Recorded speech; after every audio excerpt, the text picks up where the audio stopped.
Hi guys, welcome back to the Astrology. Today we are going to be doing our monthly reading for the month of April and we are talking about Aries sign. You can watch this video both from an Aries rising as well as Aries moon perspective. Now, of course, I'm recording this video pretty damn late. I'm sorry about that, folks. My dog had been keeping ill. He was admitted into the hospital. Took us some time and I was not in the best mental state to record all the videos. So I had taken a pause after Sagittarius, but I've resumed a couple of nights back. And here I am making the recording for the Aries sign as well. Many of you were already aware of this. I sincerely thank you for all the kind wishes, comments, feedback that you were giving me, and you were patiently waiting for this. Please give your support and love to the video as well and click on the like button and subscribe. Because I am late, the algorithm might just delay spreading the video to most of the viewers. So your support is deeply appreciated. Anyways, without further ado, I'm going to be jumping into the video and we are going to see the screen to understand what is anticipated with the transit of the planets in the month of April.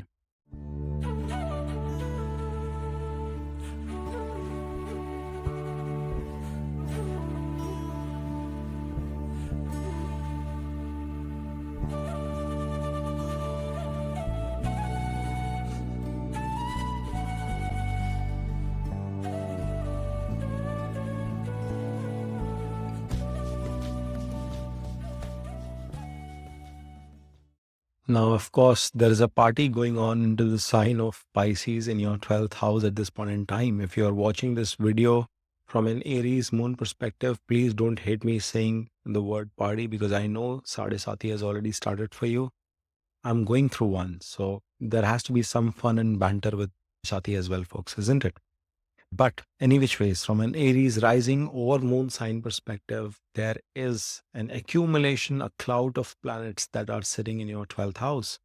Saturn moved into the sign of Pisces earlier on 29th of March. If you've not had a chance to watch that video, I've done a very detailed video from a Sadesati perspective as well, Aries. You must check that out. It is going to give you significant insights from that perspective.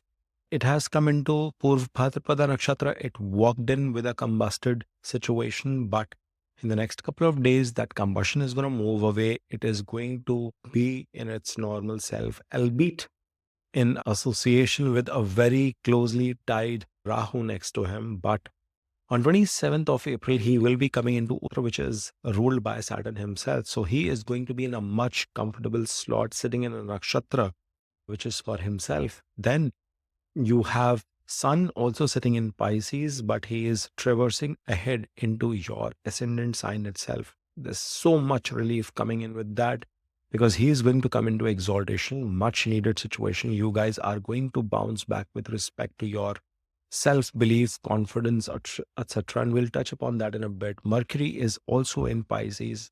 Yes, in debilitation, but he's getting that niche banga thanks to Venus, who's sitting next in exaltation. But the problem has been, guys, for the last few weeks, both of these planets have been in retrograde motion. A lot of stuff that you've been planning for, that you've been working for, had got stuck, and we'll touch upon that in a bit. But both of them will become direct on April 7th, that is for Mercury, and April 12th, which is for Venus. Very good thing that is going to happen for you guys. Then you have Mars, which is placed in your 4th house. Yes, in a sign of debilitation, but he is giving an exalted aspect. Yes, that's a heightened aspect to your 10th house. Aries, bang. Your Lagna Lord is, though debilitated, but it is coming in a good situation. And then in Kendra, you've got Sun in exaltation sort of situation arriving for you there too. Then last but not the least, Rahu is in the sign of Pisces, Ketu is in Virgo, Rahu is in Purva Nakshatra of Jupiter and Uttara Falguni. And they are going to be in these nakshatra itself, whilst they will do the transits in the next month for you folks. So first and foremost, let's touch upon your ascendant sign, Scorpios and Aries. Mars designation, Mars transit, Mars positioning becomes extremely important for you guys, and your Lagna Lord coming into debilitation in the 4th house kinds of forms a tough situation from a marriage perspective, but it also gives a very good situation for you to take certain measures. Now, first and foremost, I think what you're going to happen is that there is a possibility, if you have a weak Mars in your natal chart as well, some of you might get into a shell. Some of you might go in a shell in terms of not being able to express yourself, or you could become extremely irritable, angry, upset at your home front. You might not be expressing yourself in the right way, in the right fashion, as you usually would like to go about doing things. But at the same time, it gives you a window to bring in some sort of initiative, some sort of an energy, some sort of a culmination of outcomes from movable, immovable assets perspective. You might, most importantly, related to real estate, you might make certain movements. However, I would want you to be watchful and not jump into any kind of decision making for the first half of the month. I would prefer that you do that once sun is in exaltation in your lagna, in your first house itself, because that will bring a lot of concrete belief in your decision making, in your selection, in your choice, so to speak. You will be much more comprehensive in your thought process, and that is extremely important. I'll tell you how other planets are also supporting during that phase. So it is extremely important for you to practice some caution, some degree of patience. Some sort of a delay is going to be extremely helpful. Now this Mars is giving an aspect to your seventh house as well. This is not a good situation. It is not the most optimal time for you guys to plan your marriage. Even Sun is going to be giving a debilitated aspect. Yes, retrogression to direct movement, progression of Venus is going to be helpful. His exaltation is super helpful as well. But that is in the case if you are already married. If you're looking forward to get married during this phase, I think all the way to the transit of Ketu itself, romance, romantic life, romantic pursuits don't seem to be panning out. The transit of Mars has already given that indication, that that aspect, that at least for the next 1.5 years, I see it difficulty from a transit standpoint. You have to take that with a grain of salt, with a pinch of salt, because if in your natal you're having suitable time going on, then you should just not heed to this suggestion and just focus on what your natal dashas are telling. Because guys, transit will have a very minor impact when compared to what your natal dasha is saying. And Dave has always been propagating. I've been a huge proponent of your natal dasha. So many of you come to me for consultations, and during the consultations as well, I help you understand, realize the importance. There is a reason that I get such feedbacks on my Instagram, positive feedbacks from many of you, because accuracy can be seen from your natal chart and your natal dasha, not from your transit. All right. So if you are embarking on some critical decision making, so many times you guys put in some comments in the YouTube comment section as well. Dave, I have to take XYZ decision. I can't be making a comment that for Aries or for Capricorn, you should go ahead and do that. No, unless and until I can see your natal charts. Decision making from a marriage perspective, I would recommend you not to take from a transit standpoint. But if that is how you are leaning towards, not a great time from that perspective. But this transit is showing a good opportunity from a career work perspective for you folks. He's giving an exalted aspect into your 10th house. It's called as Ucha Bilashi, or at least aspiration thing is there with Mars to gain that success, to find that freedom, to find that authority, so to speak, from a 10th house perspective. And that's a very positive thing. Yes, Saturn is in combustion at this point in time. Again, I would want you to be patient. I would want you patient for the next few weeks in terms of making any specific kind of decisions. Yet, I think there will be a lot of energy in your mind, in your body. You would want to take actions to execute things. And that is going to be positive from your work perspective as well as from the gains perspective. You are going to find some effort come in, culminate from your side towards achieving the goals, achieving the objectives that you have in mind. So that is one, first and foremost, a very positive. Now, the second bit that I want to draw your attention towards is that this is also going to be a mixed period from a health standpoint, but you will have phases of recovery. If you go through any challenges, you will be able to eventually bounce back from those situations as well. So you've got to be cognizant on that aspect as well. Now, a fifth lord, Saturn, is sitting in the 12th. He's the lord of your romance. He's the lord of your creativities, stock market investments, your education. Students watching this video, I had mentioned this is a great time for you to travel abroad, pursue your education in a foreign country, in a foreign land.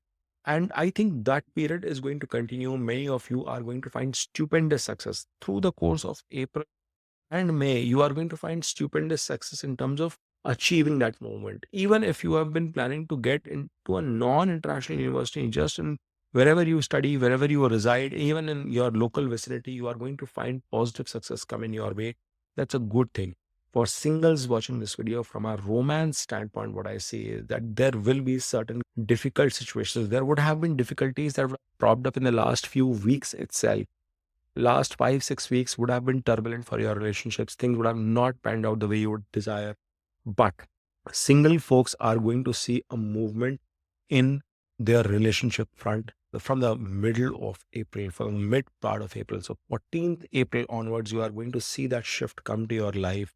I think your beloved one, your better half, other half would also make some moves to reconcile with you if you've been facing that struggle. If there have been some minor communication issues, I think they are going to get sorted. So you are going to get into a much positive scheme of things from that angle. In fact, I also anticipate that somewhere around that second half, you might want to take some short journeys together, some weekend getaways together, and just have some good connects together, some good peaceful time, going out on dates and spending some positive romantic time with each other. So that's another positive thing that I anticipate panning out. But Mercury happens to be the lord of your third house and your sixth house. He is becoming direct from April 7th onwards. There has been some level of lethargy, guys. You have to fight that level of lethargy. You have to, I was referring about your health perspective. You've got to fight health related matters as well. And I know you will be taking due precautions, due measures to fix those things.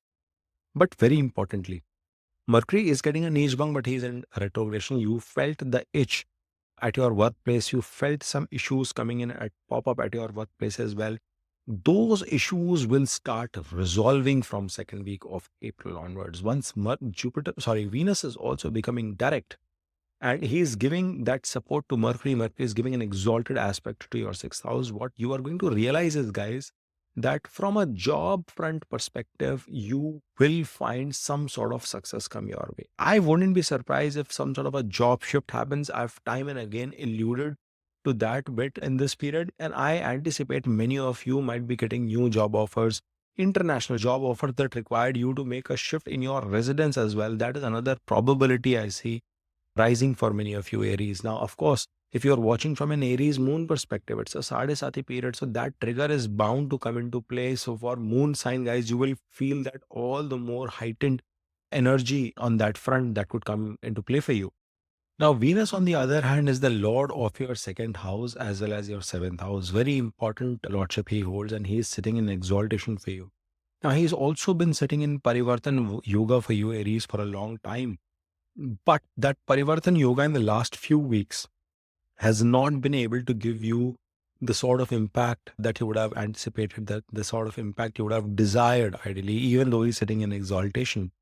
And Venus doesn't get the dosha for sitting in the 12th house. So that is the important bit. Aries is the right example to show why is that the case. But once he becomes direct on April 12th onwards, I think he is going to super activate those energies from your business perspective, professional perspective, relationship perspective, marital bliss perspective. You are going to see a rise. You are going to see action coming into play. Many of you might be working on your deals, your projects, on your business. And whilst you are reaching at the final stages, that transpiring into the kind of outcome that you want, that you desire, that you anticipate has not happened. But that shift will now start coming into play again from the second half of the month, especially with Sun also becoming exalted for you, even though he's going to give a debilitated aspect from a career, work, professional perspective. Sun is going to still support you.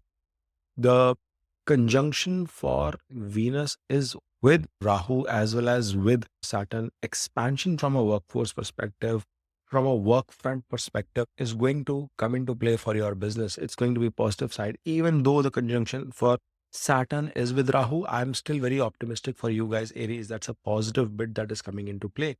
You have to also realize that he is the lord of your second house coming into the house of expenses, but he is in a Parivartan Yoga. So your expenses are going to become the reasons for your savings. The expenses are going to act as if they are investments, and they will help you grow your wealth as well.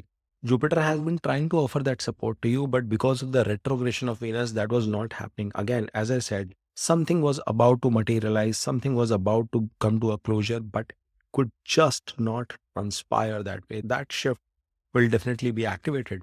You have to also realize the fact that this Venus is, though giving a debilitated aspect, is still impactful from a sixth house perspective.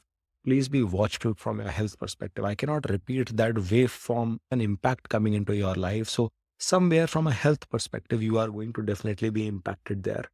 Venus is 6 places away from his own house and 11 places away from the second. From your partner's perspective, please be watchful of their health as well. I had repeated this bit in my last video as well, if you recollect, and I'm concerned to some extent because 12th house placement from that one angle is not something that gives me satisfaction. Yes, this Venus can bring in interest towards luxury, precious things, but Venus is also healing. And from a health perspective, while eventually you and your partner will be in decent health, some sort of ailment could yet be troubling you. And that is what I continuously keep poking my head in. Okay.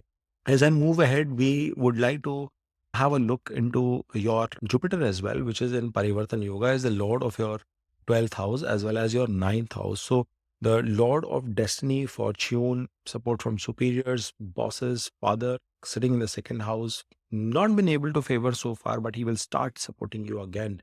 Parivartan Yoga is going to help exude that impact to a larger degree. And with that, what you are going to see is that also the shift will come in the nakshatra of Jupiter. So the ability to deliver those results much stronger, much faster, because it is coming in the Mrikshara nakshatra ruled by Mars, because this Jupiter is getting Atichari in the next few weeks, you will notice that he is going to deliver faster results. And that is why success with respect to promotion, support coming in from your boss, from your superior during this point, or maybe a shift with respect to career that I hinted at the start of the video is definitely on the cards. Somewhere from 10th of April, I see conversations starting materializing in that direction. This Jupiter is giving an aspect to your sixth house. So the job bit, we've already discussed the kind of impact you can see there. Mars is giving an exalted aspect. Jupiter is giving a debilitated aspect, but Jupiter is the car for the 10th house. He is going to support you from your career, work, professional perspective. His placement, though is giving a debilitated aspect, is good aspect for you. It's the ninth aspect for you guys. You are going to find a lot of positivity from that bit. And Jupiter is also giving an aspect in the sign of Scorpio, and from Mrikshira Nakshatra, he is going to give a much more powerful impact into the 8th house. Your interest towards astrology, especially for Aries moon, when you have your Sadhisati starting, your interest towards all these matters, towards understanding the occult, what is meant for you, what is meant for the life to happen, understanding deeper constructs of life, those kind of things are going to become imperative. Jupiter is the Lord of 12th also for you. So the spiritual connection for you, as well as the connection of that deep diving inside into the eighth, is going to get heightened, my dear friends. Do not shy away from that aspect. Realize the fact that Scorpio is also coming into fourth. So your interest towards learning occult and assimilating that knowledge in your head is going to increase. That is definitely going to happen. People who are pursuing education, you might take a attempt towards some kind of PhD program, some kind of higher level of residency in medical field, etc. Those kind of careers, those kind of professions, picking up a much more specialized course in medical sciences, etc. Those kind of things is what you could also start pursuing. Last but not the least, I will touch upon Saturn as well. I have done a very detailed video on Saturn, guys. I released that video last week, about 30 minutes plus, where I've given insights into the Sadhisati as such. Saturn has walked into your 12th house in combustion. That combustion will go away. But he is a critical planet. He is the Lord of your 11th and 10th coming into the 12th. Challenges are bound to come from your career, work, professional perspective.